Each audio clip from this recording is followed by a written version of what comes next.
Je suis Laetitia Lévy, je suis ravie de faire cette vidéo. Je vous remercie d'être là et je vous remercie de liker et de vous abonner à ma chaîne, ça soutient mon travail, merci infiniment. Les humains, de nos jours, dans les pays occidentaux, souffrent d'un mental hyperactif. Nous avons un outil formidable, nous avons un cerveau formidable qui nous permet de faire plein de choses, de concevoir plein de choses, d'une intelligence inouïe, mais malheureusement, il peut se retourner et il se retourne contre nous. Je vais vous parler plutôt du mental. Nous avons un mental hyperactif qui va se projeter, qui va faire des scénarios catastrophes, qui va toujours tout vouloir contrôler, calculer, concevoir, mais dans de l'imagination, dans de l'imaginaire, ce qui fait que il nous coupe, on est coupé en fait de la réalité. On est coupé en fait de soi et des autres. Ce mental hyperactif va élaborer des plans qui proviennent du passé, de la mémoire, de notre mémoire, qu'on va projeter dans le futur. À la vitesse, en instantané, on s'en rend pas compte. Et du coup, ça crée, on s'en rend pas compte, beaucoup d'anxiété, d'angoisse.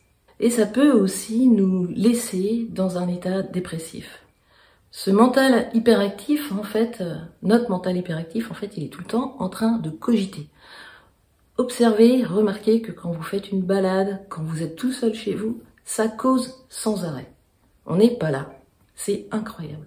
Il y a des dialogues, hein, mais pas qu'avec nous. Il y a du monde chez nous. Vous avez remarqué?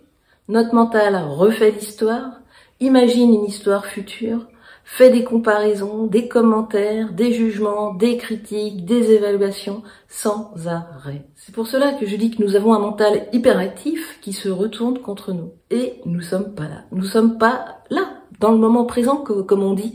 On n'est pas là dans la réalité. En fait, nous pensons trop et nous ne ressentons pas assez. La vie, les choses, les événements, là où on est, quoi. On est dans notre tête et on est coupé du corps, des émotions, de nos ressentis. La clé pour calmer ce mental hyperactif, c'est le corps. C'est être dans son corps, dans sa respiration. C'est à cet endroit-là que l'on peut vérifier comment l'on va réellement et où l'on est, comment on se sent. Et pas barré, quoi.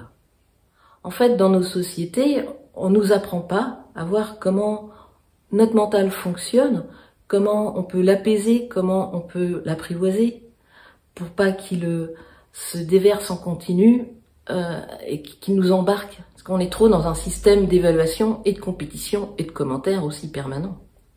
À l'école, par exemple, on n'aborde jamais les émotions. On n'est pas au courant qu'une émotion dure 1 à 2 minutes. Et que si on ne l'alimente pas par nos pensées, tout va bien. Ça fait partie de l'être humain.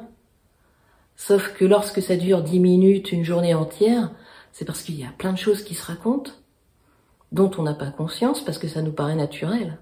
On nous invite pas à observer nos pensées, à voir que si on n'alimente pas l'émotion avec des commentaires, avec des interprétations, des projections, elle dure que quelques minutes. Ça, c'est fondamental en fait. On nous apprend pas que tout seul, chez soi, pourquoi je me sens pas bien? Il y a personne. Et pourquoi je suis incapable de me sentir bien? Pourquoi j'ai des angoisses? Je suis anxieuse? Qu'est-ce qui se passe? En fait, l'idée de cette vidéo, c'est de voir qu'on a un outil formidable, on a une intelligence inouïe, et c'est comme si on était sur un cheval sauvage dont on n'a aucune idée de comment l'apprivoiser. Et donc, on est embarqué au bon vouloir de ce superbe animal, sans avoir aucune notion de comment driver, apprivoiser, même jouer avec, rassurer, comprendre, mettre cette puissance à notre service, etc. Merci pour votre attention de tout cœur avec vous et prenez grand soin de vous. Vous êtes la personne la plus importante.